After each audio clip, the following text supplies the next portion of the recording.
Wow, I really want to talk about this story right here, right now, because this hits home for me especially. And this is regarding an event that happened at a Whataburger in Paris, Texas, if I'm not mistaken, by the city itself.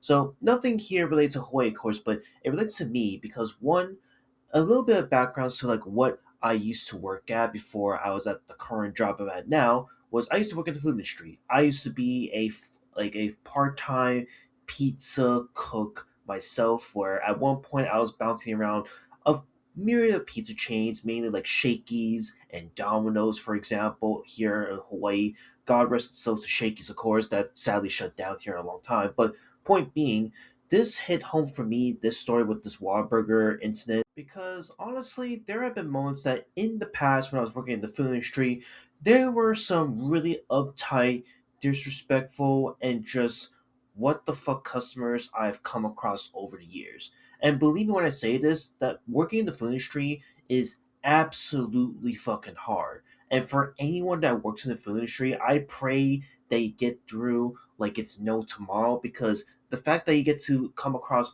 these fucked up, deranged people on a daily basis to serve them food every single day is already a challenge in itself.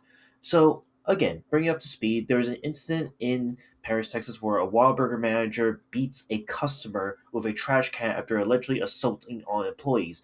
And it's gone so viral, in fact, that like this thumbnail right here should really ring alarm bells. I don't want to play the clip of it, of course, just to be on the safe side of things, but basically in the viral clip, the manager decides to just grab the nearest trash can and just you like WWE smack that shit down on the person that was assaulting the employees, which my god, what a fucking technique. That technique is so goddamn good that it makes me want to fucking try out my rope exercises again, for fuck's sakes. It's absolutely bonkers. And again, all of this was started because there was a random deranged customer that just was clearly like assaulting the employees. He was probably causing a huge ruckus, and there was no one that could really help. And given that, again, there could have been some action being made, and the more sensible thing was, oh, why not call the cops? Why not have the authorities handle it, bro? I'm gonna be here and just be the one man that's like sitting on your shoulder here and say like, nope, fuck that.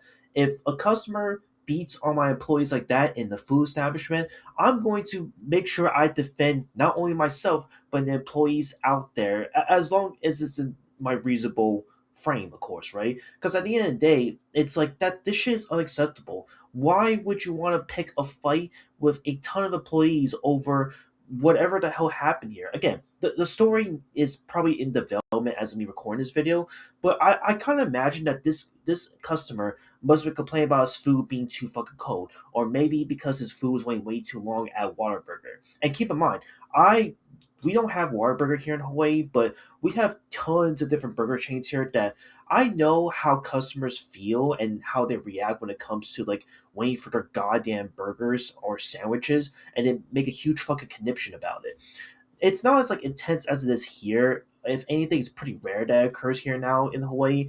But things like this really grinds my gears every now and then because as someone who's worked in the food industry, this is just unacceptable. Again, like pretty much the whole thing sums it up here in a nutshell where again, he was threatening some employees, including the manager. He left the restaurant, later came back, and then decided to try to punch the manager and everyone else around it.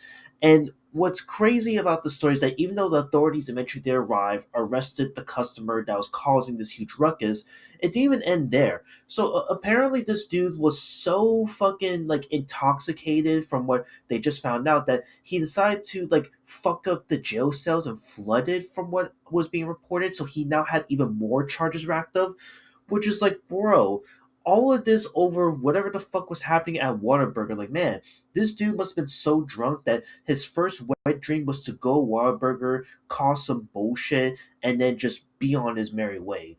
Like, how can you possibly look yourself in the mirror and just do that type of stuff? I just don't get it.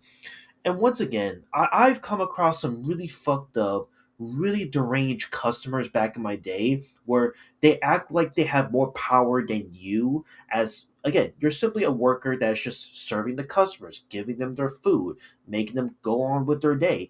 But sometimes there's customers out there that like this one that just wants to start some shit for no fucking reason. And I got plenty, and I mean plenty of stories to talk about when it comes to what I have been through back then when it comes to working in the food industry. Because believe me, you think working at Domino's was fucking amazing or Shakey's was amazing? It's not. And sadly, what's going to happen here from this point forward is again, my heart goes out to all the employees and the manager of this Whataburger because I can tell you right now, this is something that they're never ever going to forget.